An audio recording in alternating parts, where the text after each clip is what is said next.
నమస్తే, welcome to our channel. నేను ప్రియాంకరావు. చంద్రబాబు నాయుడు గారు ఢిల్లీ వెళ్తున్నారు. ఢిల్లీ దేనికి అంటే అమిత్ షా గారు డిన్నర్‌కి ఇన్వైట్ చేశారు.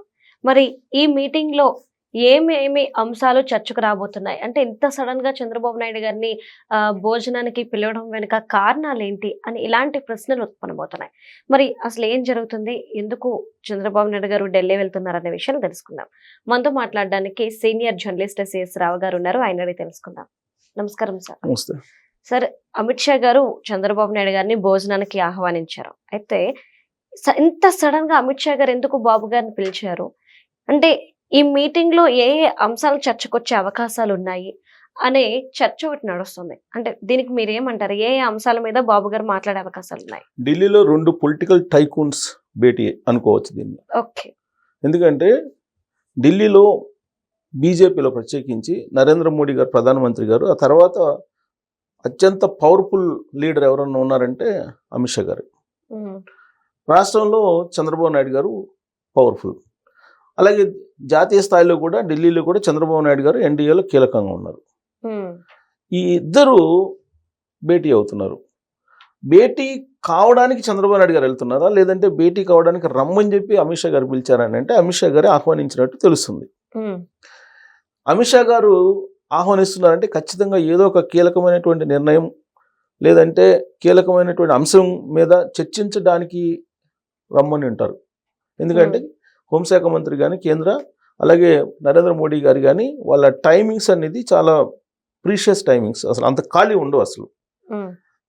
అలాంటిది చంద్రబాబు నాయుడు గారిని రమ్మన్నారంటే డెఫినెట్గా ఏదో ఒక సంచలనమైనటువంటి నిర్ణయం కేంద్ర ప్రభుత్వం తీసుకోబోతుంది. దాని గురించి చర్చించడానికి చంద్రబాబు నాయుడు గారిని రమ్మని ఉండవచ్చు అనేది ఫస్ట్.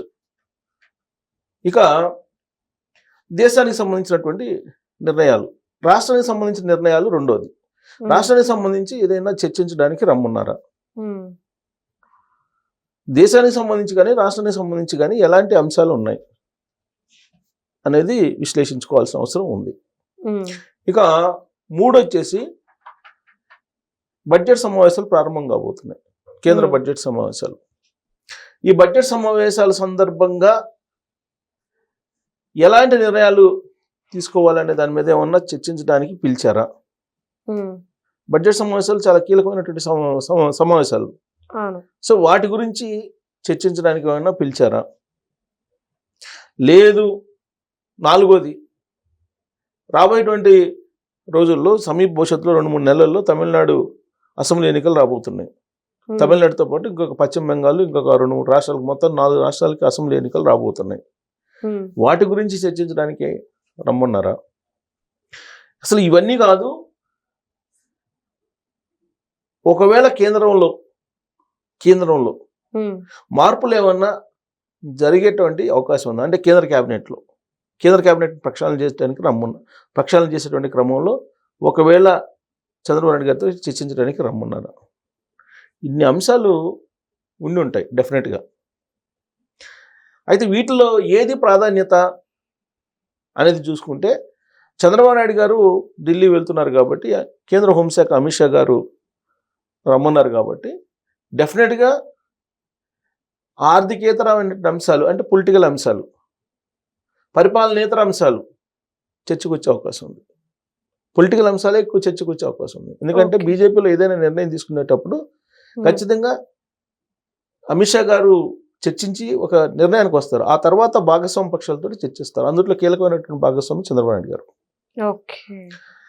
అయితే ఈ మొత్తం సడన్గా చంద్రబాబు నాయుడు గారిని ఢిల్లీకి ఆహ్వానించడం అమిత్ షా గారు అనేది ప్రత్యర్థుల్లో, ప్రత్యేకించి వైఎస్ఆర్ కాంగ్రెస్ పార్టీకి సంబంధించినటువంటి కొంతమందిలో కొంత అలజడి అయితే ఉంటుంది. కారణం ఏంటంటే కేసులు, అనేకమైనటువంటి కేసులు ఉన్నాయి.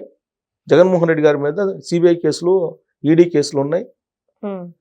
అలాగే తాజాగా పీపీపీ మోడల్ ఉంది కదా, పరిపాలనకు సంబంధించి పీపీపీ మోడల్ని మీరు కనుక అమలు చేస్తే నేను అధికారంలో రాగానే 6 నెలల్లో నేను జైల్లో పెట్టేస్తాను, 2 నెలల్లో నేను జైల్లో పెట్టేస్తానని చెప్పి వార్నింగ్ ఇచ్చారు. దీంతో టెండర్ వేయడానికి ఎవరు రాలా. జగన్మోహన్ రెడ్డి గారి వైఖరి గురించి మాట్లాడటానికి ఒకవేళ చర్చించడానికి రమ్మన్నారా? చంద్రబాబు నాయుడు గారు ఏం ప్రజెంట్ చేస్తారు అక్కడ ఇప్పుడు పరకామణి కేసు ఉంది, కల్తీ నెయ్యి కేసు ఉంది, ఉమ్, వీటి దర్యాప్తు ఫైనల్కి వచ్చేసింది. ఇవన్నీ అంశాలు చాలా ఉన్నాయి. దాంతో ప్రత్యర్థుల్లో ఇప్పుడు కేసులు ఎవరైతే కేసుల్లో ఉన్నారో ఉమ్, ఈ కేసులో ఉన్నటువంటి వాళ్ళు కొంత ఆలోచించాల్సినటువంటి పరిస్థితి. ఓకే. పైగా బెంగళూరు కేంద్రంగా ఇండి కూటమి అనేది కొంత కదలిక ఈ మధ్యకాలంలో కనిపిస్తూ ఉంది. దానికి డికే శివకుమార్ గారు, జగన్మోహన్ రెడ్డి గారు, షర్మిల గారు వీళ్ళందరూ కలిసి ఏదో మాట్లాడుకుంటున్నారు. ఆంధ్రప్రదేశ్లో కూటమి అనేది రాబోతుంది అని.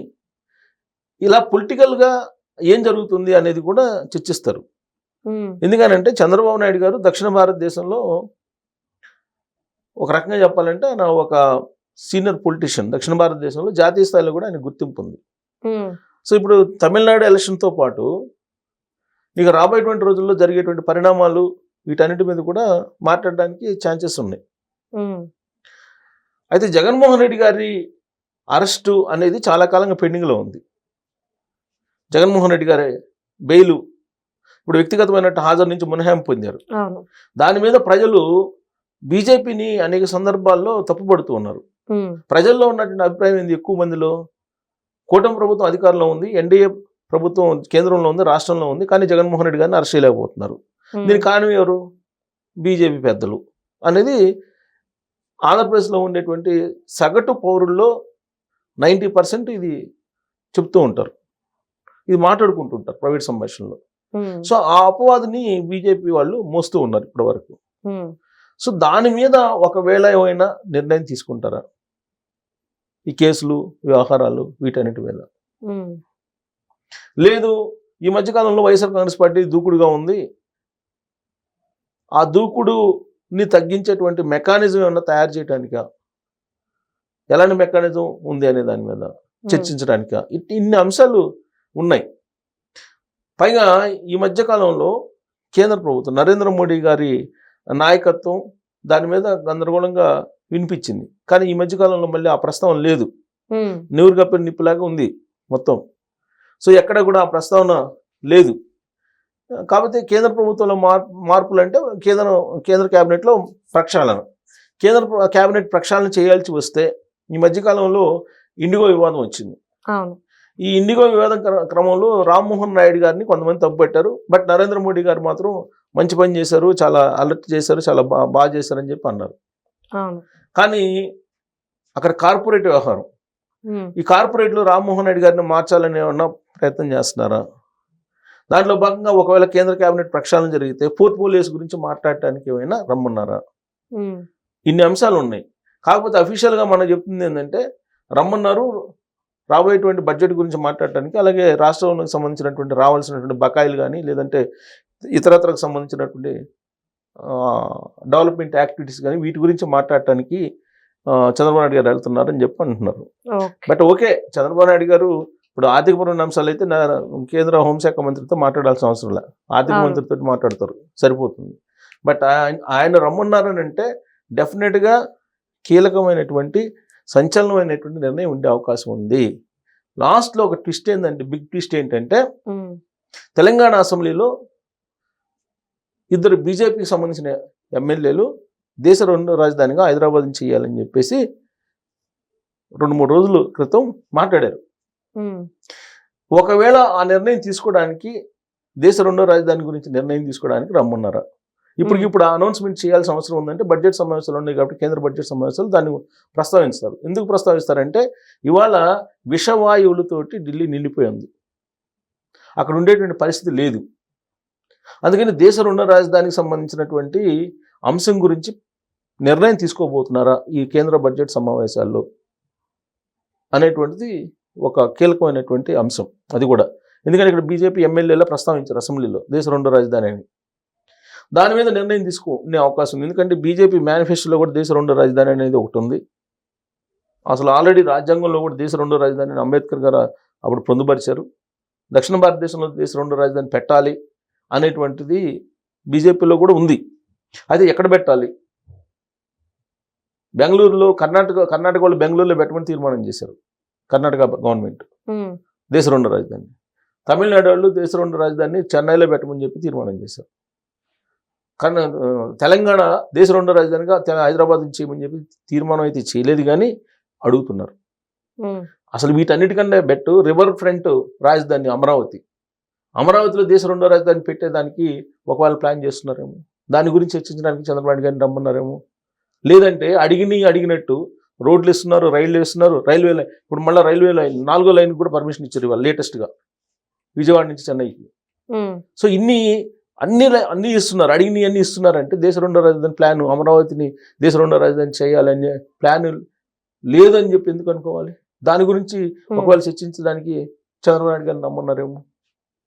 ఏదైనా సరే మరి కొన్ని గంటల్లో తెల్లబోతుంది. ఎందుకంటే డిన్నర్ మీటింగ్లో ఖచ్చితంగా రాజకీయపరమైనటువంటి విధానపరమైనటువంటి నిర్ణయాలు సంచలనమైనవి తీసుకునే అవకాశం ఉంది. వాటి గురించి చర్చించడానికి చంద్రబాబు నాయుడు గారిని ఆహ్వానించుంటారు. నేను అనుకోవటం, నాకున్నటువంటి అవగాహన, లేదంటే సమకాలీనటువంటి పరిస్థితులు వీటన్నిటిని బేరీజు వేసుకుంటే దేశ రెండో రాజధాని గురించే మాట్లాడటానికి రమ్ముని ఉంటారు అని నేను ఫస్ట్ ప్రయారిటీ తీసుకుంటున్నాను. సెకండ్ ప్రయారిటీ రాష్ట్రంలో ఉండేటువంటి కేసులు వీటి గురించి అనుకుంటున్నాను. Third priority budget. సో ఇలా ప్రయారిటీ వైజ్ ఉన్నాయి. అఫీషియల్గా వాళ్ళు అనౌన్స్ చేసేంత వరకు కూడా మనం అంశాల గురించి ఉన్నటువంటి వాటిని మనం విశ్లేషించుకోవడం తప్ప అఫీషియల్గా అయితే మనం చెప్పలేం. Okay, right. Thank you so much sir. Thank you.